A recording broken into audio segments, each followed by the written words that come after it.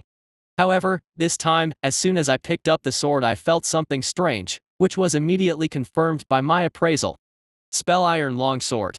Sharpness, 36. Weight, 1.2 kilogram. Durability, 400/400ths. The difference in the stats between the two was enormous. Although the appearance of the window seemed a bit off, I couldn't help but look at the two of them and ask dubiously, "Is this one enchanted?" I could clearly feel the presence of mana in the sword, so I couldn't help but ask. Yet, the window looked distinctly different than the results gained from a normal enchantment. Not at all. Riwon shouts out, waving her hands and shaking her head back and forth. That's the beauty of it. Spellores.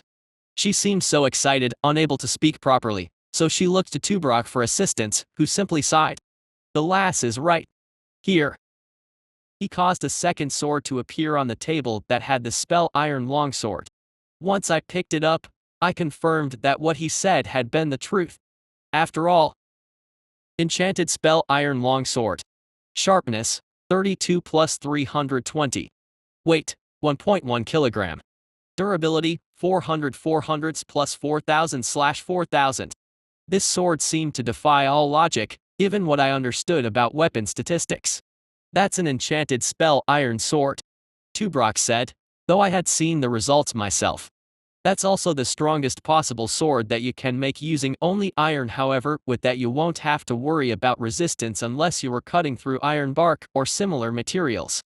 Very gently, I put the weapon back down on the table. Okay. Explain. I said in a quiet voice, thoroughly impressed. How did you two create a sword 10 times better than what I thought was the most you could enchant a weapon like that? Tubrok was just about to continue the explanation when Riwon cut in. We enchanted the materials, she said excitedly, practically bouncing in her spot.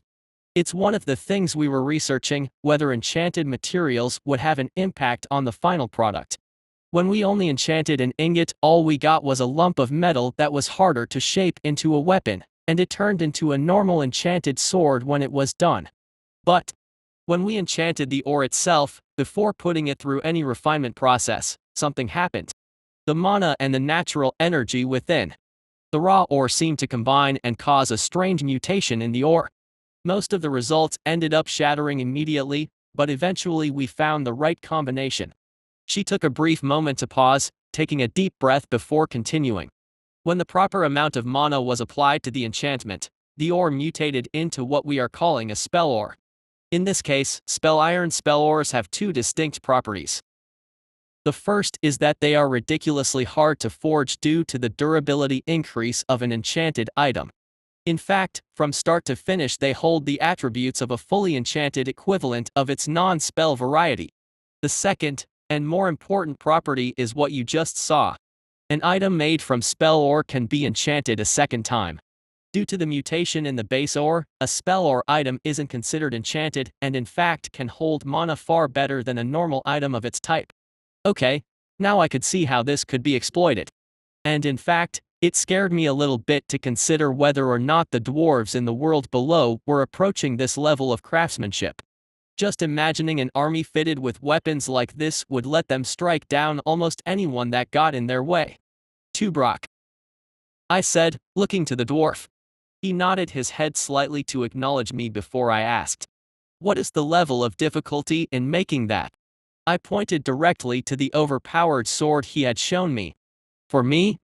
I can do it, as long as I'm up here. For a mortal? Tubrok lowered his head, chubby fingers stroking through his beard. I'd say 10 expert blacksmiths and 30 enchanters might be able to pull off one sword if they all work together and know what they are doing. He shrugged his shoulder at the vague guess. If not for me being able to create any kind of forging tool I can think of and having unlimited energy to work with, I might not been able to create it.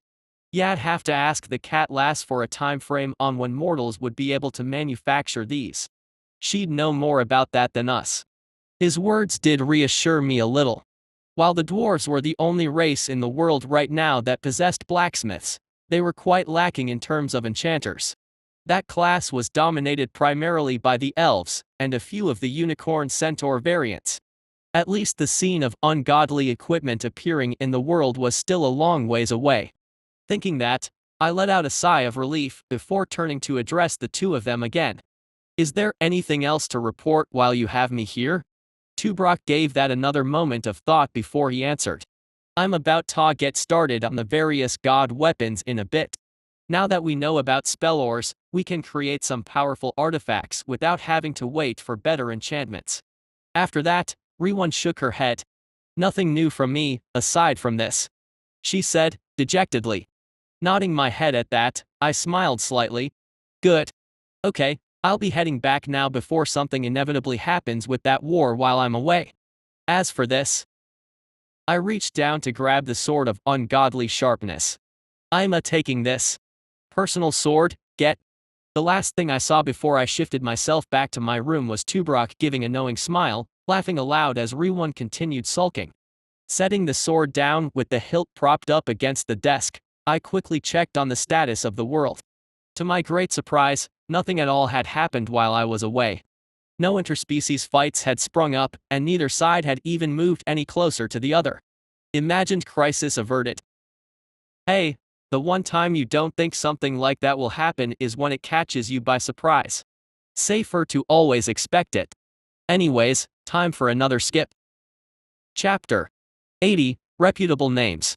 The next several years of the war between the halflings and the centaurs was largely uninteresting. It wasn't until almost a full 20 years after the first conflict when the two sides met again. Though, like the first time with Savor, this was not a full-scale attack, but rather a large group splitting up from the main force to explore. By now, roughly a third of the halfling population had managed to travel to the centaur continent. This already gave them numbers similar to the centaur population, though this time it was the centaurs that had the home field advantage. Anyways, I decided to speed things up a bit, curious what the actions of the halfling group would cause. Watching with time moving forward at a little over 1,000 times normal speed, things actually looked like a real-time strategy game. I could see them doing their best to avoid any and all confrontations, taking paths that would guarantee that they would not run into any herds. Though, while I was glad that they weren't getting into any fights, I was a bit surprised by what I found out when I focused on them. To be specific, their mission was not to attack the centaurs at all. While they were members of the halflings' army, which apparently had been named the Bloodied Hand, none of them were particularly strong fighters. Whether it was their hunter class, or their monster tamer class, none of them had gone above 20. However, when it came to their scout class, things were entirely different. Each one of them had a minimum of 50 levels as a scout. That, coupled with the thoughts and conversations I could pick up by focusing on the group, and it was pretty obvious what their goal was. They were mapping out the centaurs' terrain. I had to admit that I was a bit impressed that they were able to come up with that strategy, but it was not too surprising, given that most halflings never stop traveling. The ability to know the land around you is practically a required skill to have if you want to survive that life. Though, I was not sure to what extent they planned on scouting. After spending roughly an hour watching them, nearly 2 months had passed within the world. And yet, by that time, they had showed no signs of turning back. They had not even made it all the way to Trival's Hold yet, let alone King's Hope. Does this group of 300 halflings seriously plan to map out the entire plains before they go back to the forest? I couldn't help but question. Thinking to that, I couldn't help but remember that Terra and Oravi both made incarnations in the halfling race. Pulling out my handy communication paper, I wrote a message to each of them, asking to meet in my room.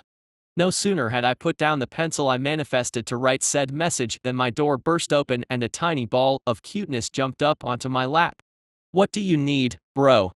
Oravi asked in an excited voice, leaning over and hugging me with her small arms. "Well, someone has been a bit bored," I said with a smirk, causing the halfling to pout slightly.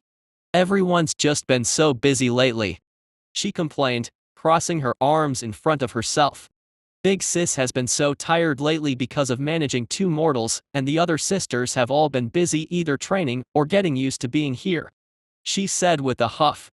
"That's actually part of why I asked you here. You created an incarnation when everyone else did, right?" When she nodded her head I smiled, continuing. "What's yours up to down there?" I needed to find out whether she was actually involved in the war right now or not before anything else. Though, simply being the halfling goddess would let her help me figure out what their plans were faster than looking for the key figures myself. Hearing that, Oravi's pout only became heavier. My family was too far north when the message went out. It took a whole 5 years to even reach them, and when it did they decided to avoid the conflict altogether and kept heading north. She shook her head dejectedly, looking down at the floor. Even if I had left by the time I finished growing up, I'd probably not make it there until the war was over, unless I used my god powers to cheat.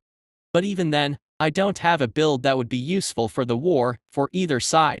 It was at around this time that Tara slowly made her way into the room.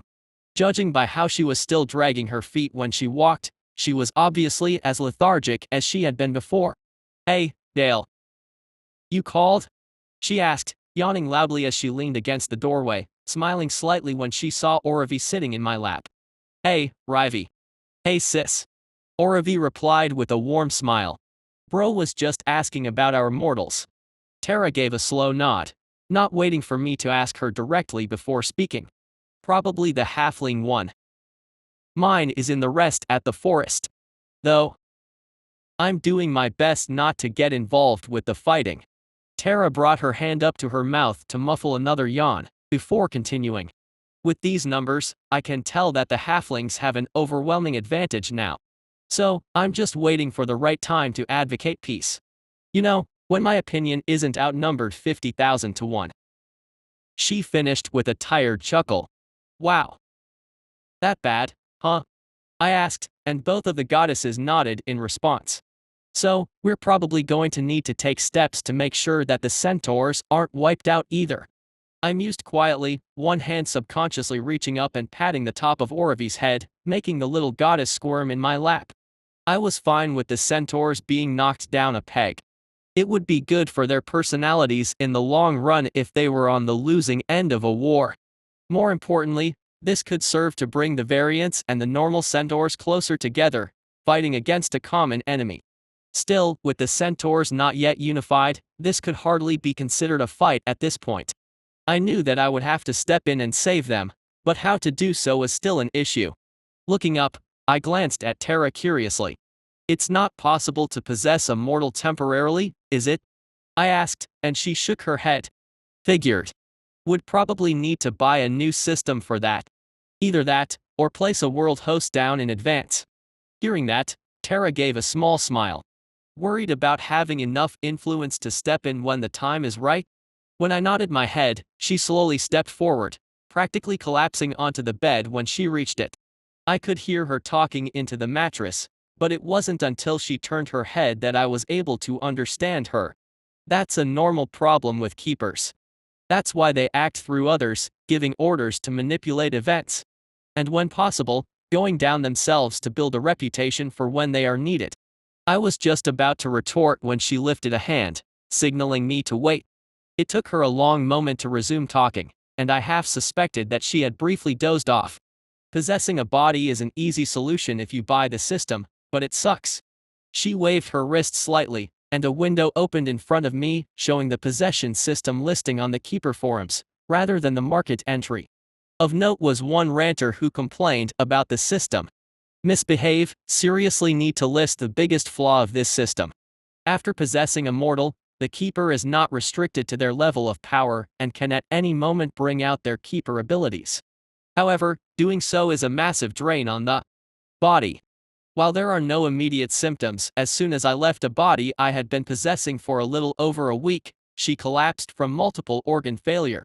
I thought at first this was just a coincidence, but then the next one I possessed did so as well. I mean really, why would you want to possess someone to make them influential, just to have them die after a few days? Wish I had known about that before wasting the 100 points, would have gotten the easy reputation system instead." Aside from the name seeming a bit familiar, I was able to easily see why buying this system would lead to problems in the long run. When I looked up at her, Tara was already preparing to explain, though first she turned on her side and held open her arms. Oravi quickly jumped out of my lap to go lay down with Tara, willingly letting herself be used as a body pillow. Keeper powers are a huge drain on a body, forcing it to go beyond its normal limits. It's one thing for a descended keeper, as their bodies are built to handle the sudden surge of power. But for a normal body, they can't stand the extra stress. And even if you don't use your keeper powers, the act of possessing them can lead to mental trauma. Okay. I agreed with a nod of my head, understanding why this system was bad.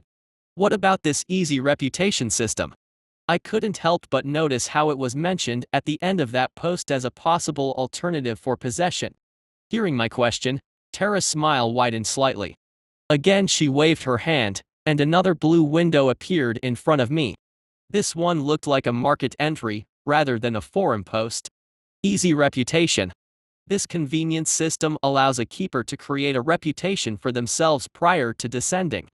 By slightly altering the memories and documentation of the inhabitants, the keeper can insert themselves into almost any role, designed as an extra step when creating a body to descend in. Only unique roles, such as kings, presidents, or religious leaders, cannot be assumed unless they are currently vacant at the time of descending. Likewise, it is impossible to insert yourself as a parent of a mortal unless that mortal never knew the parent you are attempting to replace. 160 points. I felt my eyes widening in surprise as I read the description of this system. I mean, yes, it had its limits, but they were not really that heavy. As long as I didn't try to do anything obviously stupid, I could theoretically insert myself as whatever kind of figure I wanted. Of course, this raises questions of its own.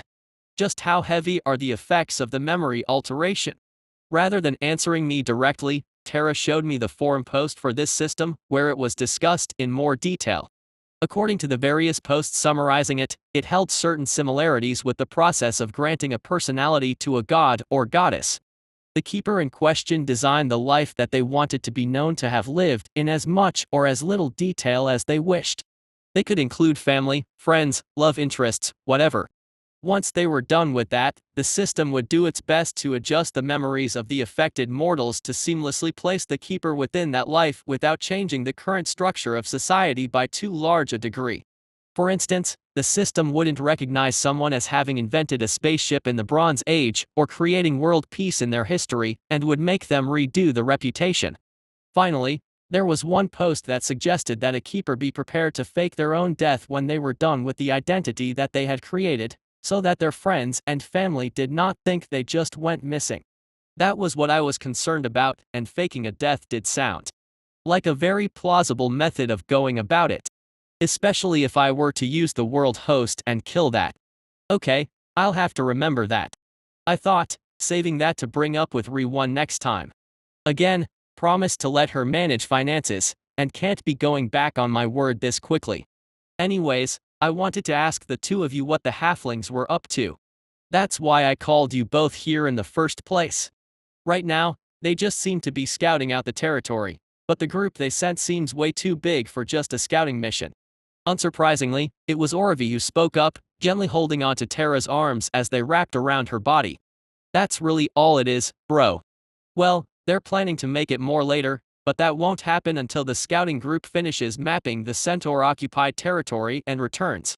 After that, they plan to create actual fighting teams. They haven't specified how big each team would be because it depends on how many people they have willing to join them and how many of the scouts survive the full trip. But the plan is for each fighting team to have at least one high-level scout that has fully explored the enemy territory.